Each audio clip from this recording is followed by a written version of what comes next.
Dottoressa Totaro dell'Ufficio Istruzione della Provincia di Gorizia. In questo momento io vi presento la nostra padrona di casa, la dottoressa Laura Fasiolo, la preside di questo istituto, che vi porgerà il suo personale di salute. Grazie. Grazie. Con piacere che ospito qui nella sala questo incontro, questa conferenza, questo convegno così significativo e importante è stato organizzato dalla provincia di Gorizia e in particolare dall'assessorato all'istruzione in sinergia con l'ufficio scolastico regionale Friuli Venezia Giulia, con il comitato dell'Unice provincia di Gorizia, con l'azienda sanitaria per i servizi sanitari numero 2 Isultina e soprattutto con l'AID, cioè l'Associazione Italiana Dislessia. Il convegno sugli disturbi specifici dell'apprendimento, scuole, servizi, ruoli e competenze risponde a bisogni forti del mondo della scuola, che deve soprattutto fare un'individuazione preventiva dei problemi e saperli gestire nel corso del tempo e nella maniera più opportuna. Quindi benvenuti a tutti, ripasso la parola perché l'importante è appunto andare ai fatti concreti. Se avete qualche necessità, qualche bisogno, rivolgetevi pure anche alla sottoscritta agli uffici che stanno al piano superiore per qualsiasi necessità.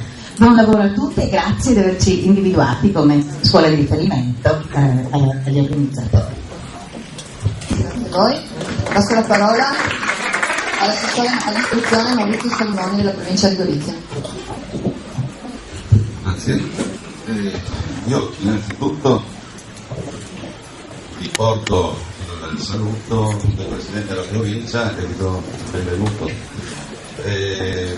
Questa iniziativa nasce da esigenze che ci sono state presentate quest'anno scolastico e soprattutto dai contatti che abbiamo avuto con l'Associazione Italiana della Dislessia a livello locale. L'incontro c'è stato successivamente con l'Associazione Nazionale con la quale abbiamo firmato il protocollo e così si è partiti per un progetto che inizia oggi con questo convegno, ma che avrà ulteriori passi che verranno compiuti successivamente, essendo già stata decisa la necessità di fare delle analisi sulla situazione dei disturbi specifici dell'apprendimento nelle varie scuole e dei corsi di formazione. Tutto questo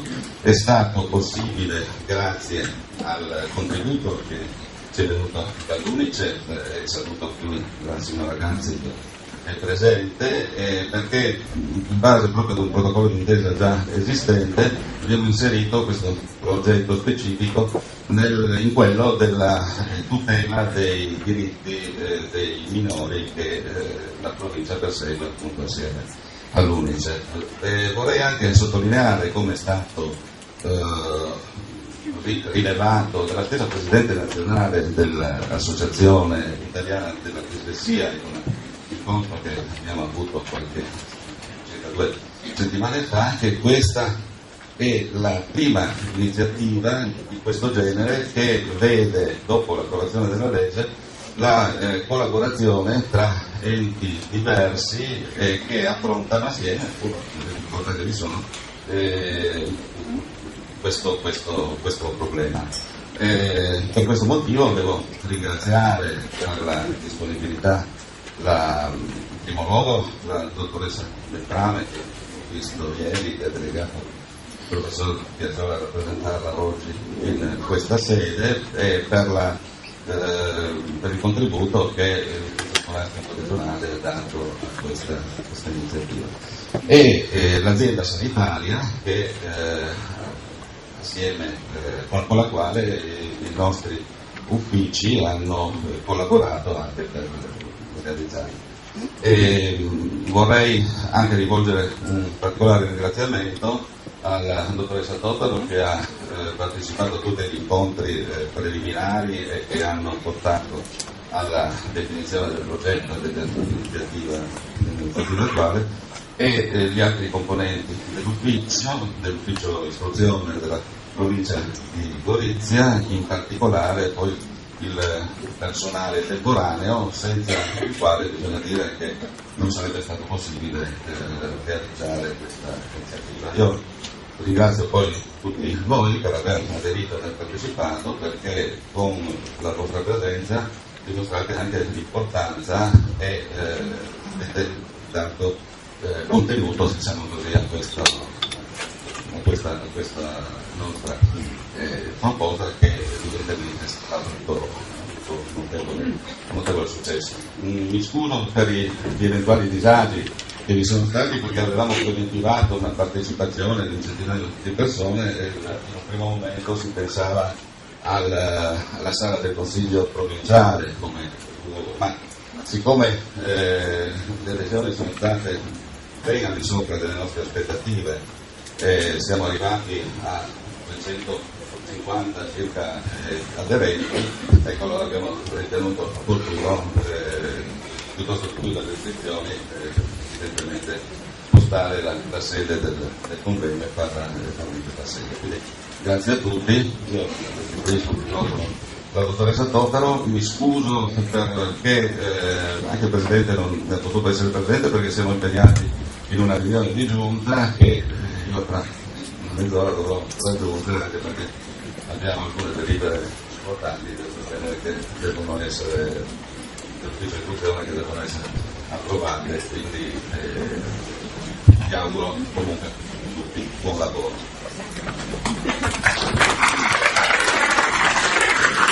Passo la parola al dottor Biasiola, in rappresentanza dell'ufficio scolastico regionale. Ci seguirà anche come relatore nel corso della.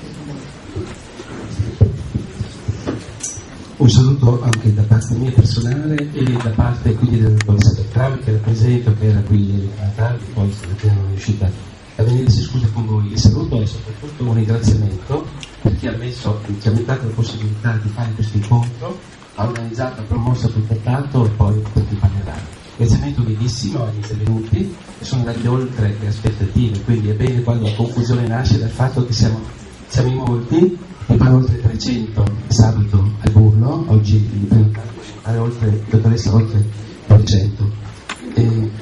Il saluto è poi anche, come dire, un cenno alla testimonianza che dobbiamo dare agli impegni che ci precedono. Come sempre nel nostro paese, interessanti, sappiamo adesso la nuova legge dell'8 ottobre, le riforme nel nostro paese vanno avanti per sussulti, procedono secondo percorsi non lineari, con grandi momenti di stop, con riprese, qualche volta anche queste un po' confuse. Sicuramente ci sono degli impegni dietro di noi, ci sono degli impegni associativi, degli impegni didattici, delle testimonianze, grandi esperienze di tipo pedagogico, e adesso si raccolgono i frutti di un passato che in qualche modo anticipa già ciò che dovremo fare.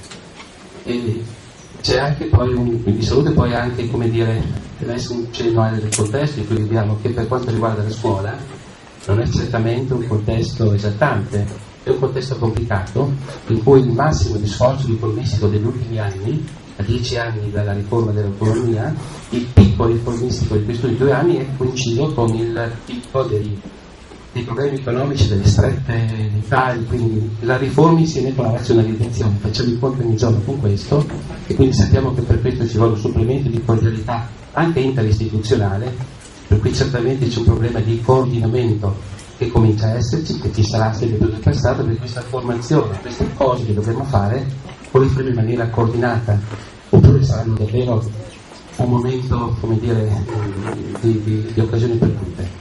E certamente ci vuole anche un supplemento, credo, di speranza, perché credo che i tempi miglioreranno, che avremo la possibilità di lavorare nella scuola un po' più serenamente, e bisognerà fronteggiare le cose. E questa è una cosa delicata, che va fronteggiata in maniera molto seria. Credo che la testimonianza, sia di chi è organizzato sia di chi è presente, vada tutti in questa direzione. Vi ringrazio.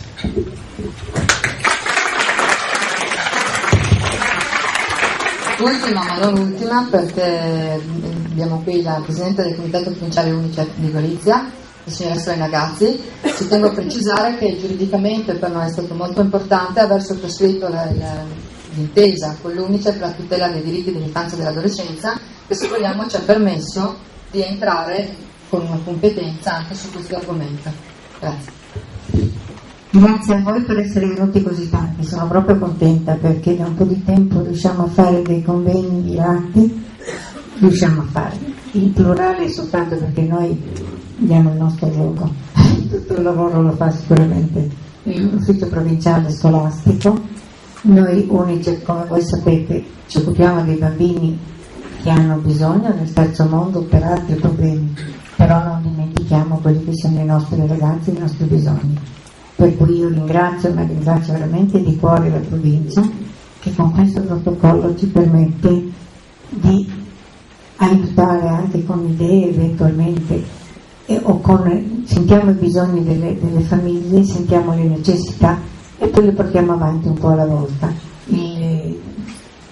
L'assessore Salomoni è particolarmente sensibile, ci segue da tantissimi anni quando ancora era in comune e con la dottoressa Totto abbiamo trovato un'ottima collaborazione. Grazie a tutti e l'Unicef è sempre dalla parte dei bambini. Grazie.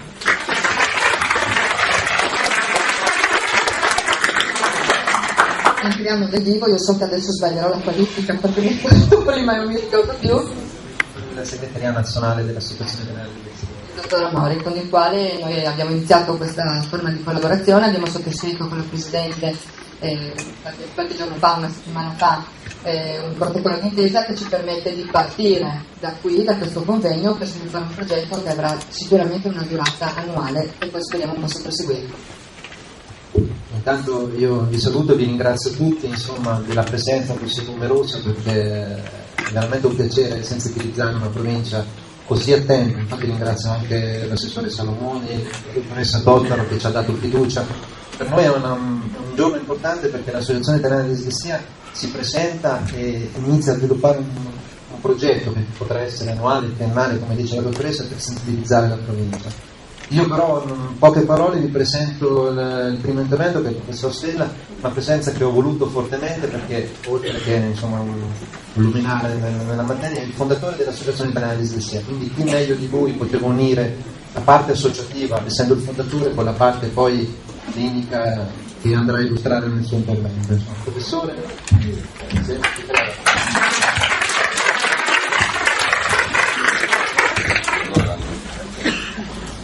grazie a tutti, buongiorno.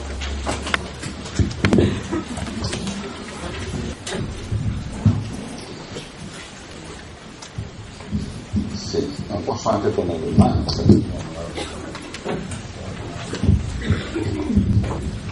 Bene, io parlerò del rapporto tra scuola e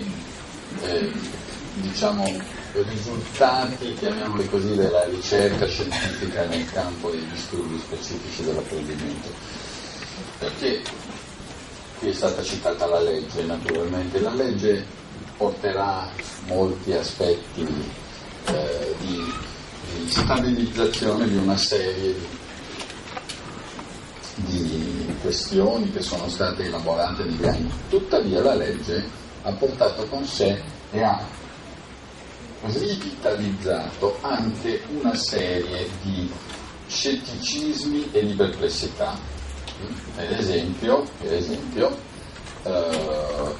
sulla natura neurobiologica dei disturbi specifici di apprendimento. Io parlerò essenzialmente di questo, cioè le persone dicono: ma com'è possibile che si parli di una base neurobiologica perché un bambino non impara le tabelline? Com'è possibile che se un bambino non impara la grammatica qualcuno asserisca che questo ha delle limitazioni di natura neurobiologica che gli impediscono di fare questo? Com'è possibile che se uno non impara la geografia, la storia, eccetera, eccetera, eccetera? Sappiamo dare una risposta a questa domanda? No.